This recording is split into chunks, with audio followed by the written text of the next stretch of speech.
Salut tout le monde! Bienvenue dans ce nouvel épisode de notre podcast. On est super content de vous retrouver aujourd'hui. Salut Alex! Salut à tous! Aujourd'hui, on va parler d'un sujet qui, franchement, concerne tous les apprenants de français. Vous êtes déjà resté bloqué en pleine conversation en français? Vous savez ce moment gênant où vous voulez dire quelque chose, mais rien ne sort? Ah oui, tu cherches tes mots, tu paniques, tu finis par bégayer. Et au final, tu ne dis rien du tout. On a tous vécu ça!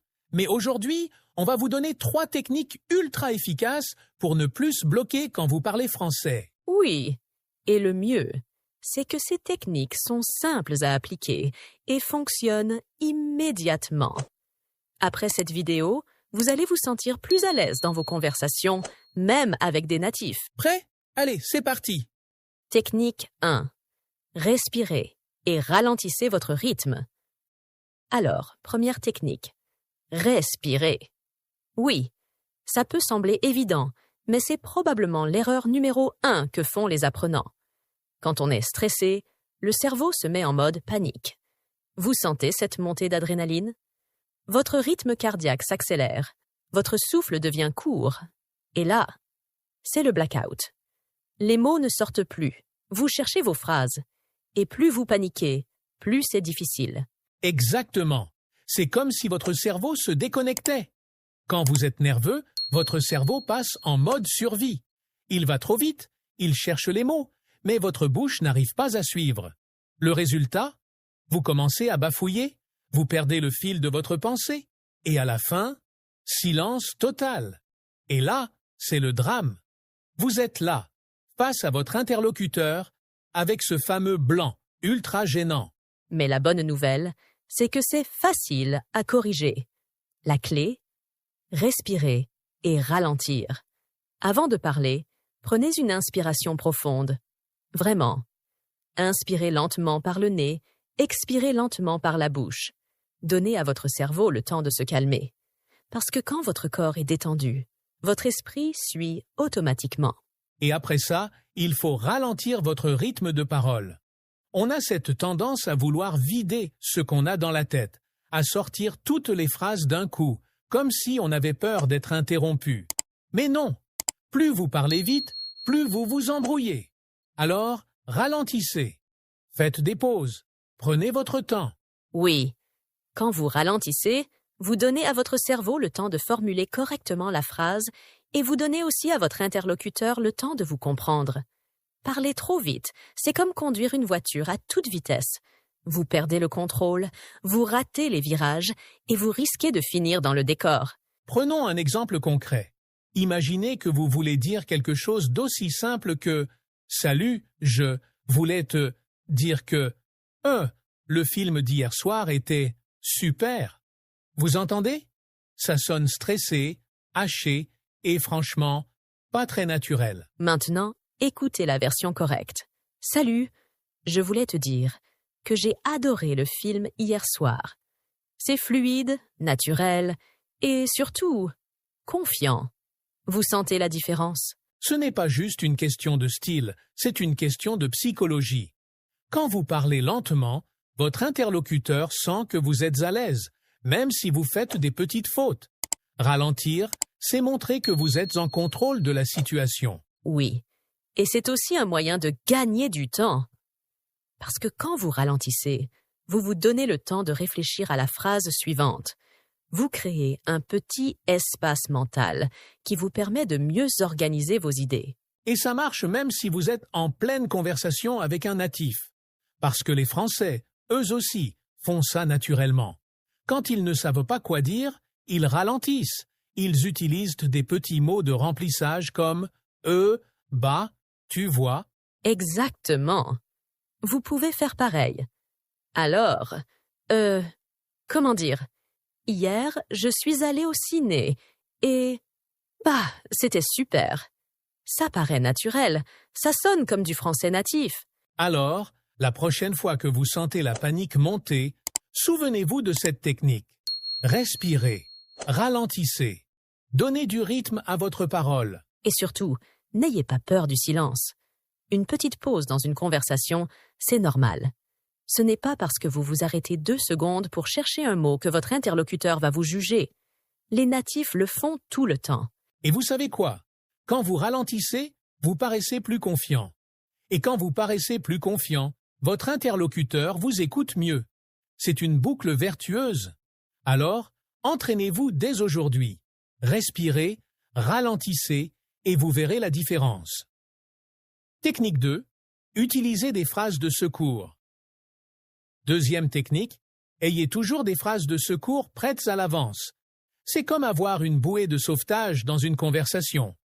Quand vous êtes en train de parler en français et que, tout à coup, votre cerveau se bloque, il faut une solution rapide pour ne pas rester là, bouche ouverte, à chercher vos mots comme un poisson hors de l'eau. Ce qui est important, c'est de ne pas se paniquer. Parce que plus vous paniquez, plus votre cerveau se ferme, et là, c'est le blanc total. Exactement. Les Français eux-mêmes utilisent des phrases de secours tout le temps. Personne ne parle parfaitement sans jamais faire d'erreur. Même les natifs, quand ils ne trouvent pas le mot juste, ils vont dire « Attends, comment on dit déjà? J'ai un trou. C'est quoi le mot déjà? Ah, je sais plus comment on dit ça. » Si les Français natifs le font, vous avez le droit de le faire aussi. La clé, c'est de rester dans le dialogue, de montrer que vous êtes en train de réfléchir, sans avoir l'air paralysé. Oui, alors, quelles sont les phrases de secours à avoir toujours prêtes? Prenons quelques exemples. Pardon, j'ai pas compris. Vous pouvez répéter, s'il vous plaît? Désolé, je ne connais pas ce mot. Ah, j'ai oublié le mot en français, mais c'est comme... Comment on dit? Ce sont des phrases simples, directes et surtout très naturelles. Si vous utilisez ces phrases, votre interlocuteur ne va pas se dire « Oh, il ne parle pas bien français ». Au contraire, il va penser « Ah, il fait un effort, il veut comprendre, il est impliqué dans la conversation ». Et ça, c'est super positif. Prenons un exemple concret. Imaginez que vous êtes en train de parler avec un Français. Vous voulez dire « couteau », mais le mot ne vous vient pas. J'ai oublié le mot en français, mais c'est un truc qu'on utilise pour couper le pain.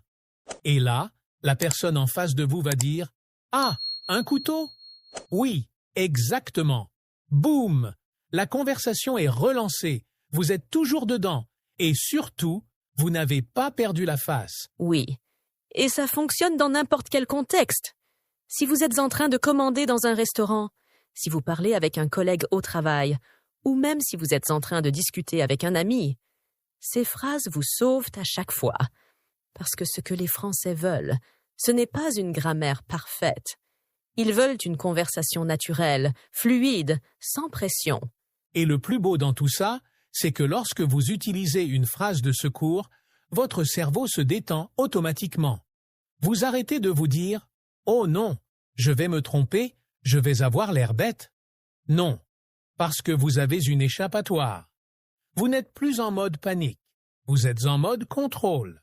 Et ce qui est magique, c'est que ça crée une interaction naturelle avec la personne en face de vous. Quand vous dites « Ah, j'ai oublié le mot en français, mais c'est comme… », la personne va automatiquement essayer de vous aider. Ça crée une dynamique amicale. Oui, ça devient une sorte de jeu. Vous essayez de décrire le mot, la personne essaie de le deviner. Et là, ça devient une vraie conversation, avec de la complicité. C'est comme quand vous jouez à « devine le mot », sauf que là, vous êtes en train d'améliorer votre français en même temps. Et même si vous n'avez pas la bonne réponse du premier coup, ce n'est pas grave. Le simple fait de continuer à parler, de rester dans la conversation, c'est déjà une victoire. Parce que le plus gros piège, c'est de se bloquer, de se taire, de laisser le silence s'installer.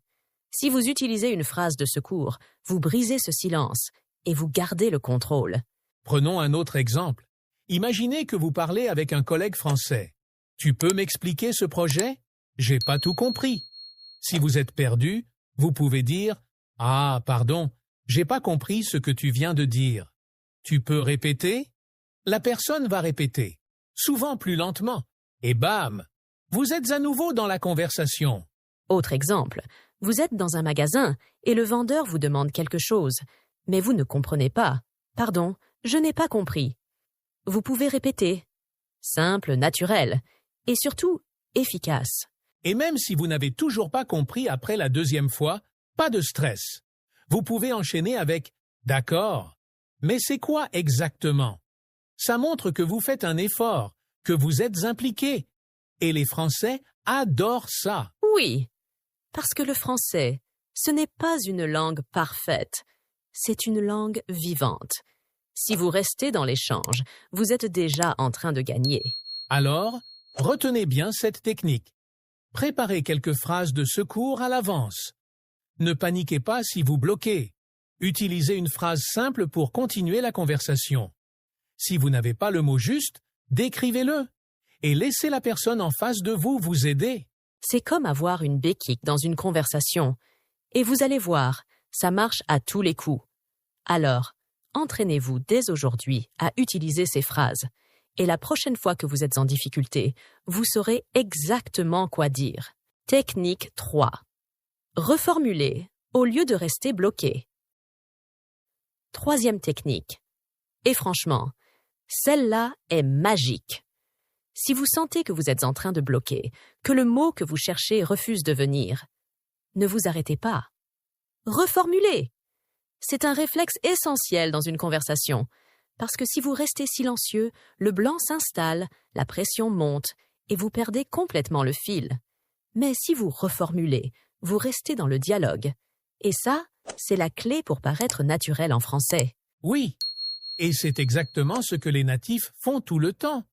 Quand on parle, même en tant que Français, il y a des moments où on ne trouve pas le bon mot. Mais est-ce qu'on s'arrête? Non. On contourne le problème en utilisant une autre phrase ou un synonyme. Le but, ce n'est pas d'être parfait. Le but, c'est de continuer la conversation. Prenons un exemple concret.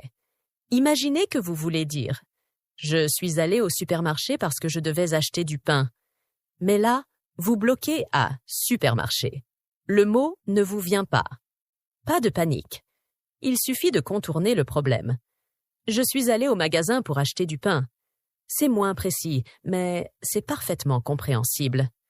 La personne en face de vous comprendra très bien ce que vous voulez dire. Et surtout, vous aurez continué à parler sans bloquer. Oui, et le plus beau, c'est que parfois, la personne en face de vous va même vous aider à trouver le mot juste. Imaginez, je voulais dire le truc qu'on utilise pour écrire. La personne répond « Un stylo ? Oui, voilà. Merci. Vous voyez ce qui s'est passé là? Vous n'avez pas bloqué. Vous avez maintenu le contact. Vous avez permis à l'autre personne de participer et ça a rendu la conversation plus naturelle. » Et ce qui est génial avec cette technique, c'est qu'elle fonctionne dans tous les contextes. Que vous soyez en train de parler avec un ami, un collègue ou même quelqu'un que vous ne connaissez pas bien, reformuler permet de garder le contrôle de la conversation. Vous ne laissez pas le silence s'installer. Vous montrez que vous êtes actif, que vous êtes en train de réfléchir. Et ça, c'est très apprécié par les Français. Prenons un autre exemple. Imaginez que vous voulez dire « J'ai vu un film génial hier soir », mais vous ne vous souvenez plus du mot « génial ». Vous pouvez dire « J'ai vu un film vraiment super, très bon ». Vous voyez, ce n'est pas parfait, mais ce n'est pas grave. La personne en face de vous comprend très bien ce que vous voulez dire. Et surtout, vous avez continué à parler. Oui. Et l'avantage de cette méthode, c'est qu'elle détend l'atmosphère. Si vous cherchez un mot et que vous reformulez calmement, la personne en face de vous va instinctivement essayer de vous aider. Ça crée une interaction naturelle, une vraie connexion. Et surtout, ça vous donne du temps pour réfléchir. Quand vous reformulez, votre cerveau continue de chercher le mot manquant en arrière-plan. Parfois, vous allez même le retrouver en plein milieu de votre phrase. C'est comme si votre cerveau continuait le travail pendant que vous parlez. Et puis, il y a une autre astuce. Au lieu de chercher un mot complexe, simplifiez. Prenons un exemple. Vous voulez dire « Il y avait une atmosphère incroyable à ce concert ». Mais vous bloquez à « atmosphère ». Vous pouvez dire « L'ambiance était incroyable ». Ambiance est plus simple à trouver Et vous restez dans la conversation? Oui, vous pouvez aussi utiliser des mots très simples, mais qui passent très bien dans une conversation. Le truc, le machin. Tu vois ce que je veux dire? Par exemple, hier, j'ai vu, le truc, tu sais, le film avec cet acteur connu, là. Ah, tu veux dire celui avec Brad Pitt? Oui, c'est ça. Vous voyez? Même sans le mot précis, la conversation continue. Vous restez dans le rythme, et c'est ça qui fait toute la différence. Et franchement, ça enlève beaucoup de pression. Parce que quand vous savez que vous pouvez toujours contourner une difficulté en reformulant, vous vous sentez automatiquement plus à l'aise. Vous savez que même si le mot parfait ne vous vient pas, ce n'est pas un problème. Vous avez toujours une porte de sortie. C'est comme conduire une voiture. Si une route est bloquée, vous prenez une autre route. Vous n'arrêtez pas la voiture au milieu de la route. Vous continuez. Vous trouvez un autre chemin. La reformulation, c'est exactement ça. Et le plus beau dans tout ça? Plus vous pratiquez cette technique, plus votre cerveau s'adapte rapidement. À force de contourner les blocages, vous allez créer des automatismes. À un moment donné, les mots vont commencer à venir plus naturellement, parce que votre cerveau aura appris à fonctionner en mode reformulation automatique. Alors, la clé à retenir. Si vous bloquez, ne vous arrêtez pas. Reformulez. Trouvez un synonyme, simplifiez, ou utilisez un mot plus général comme truc ou machin. Et surtout, gardez le contact avec votre interlocuteur. C'est ça, le vrai secret d'une conversation réussie.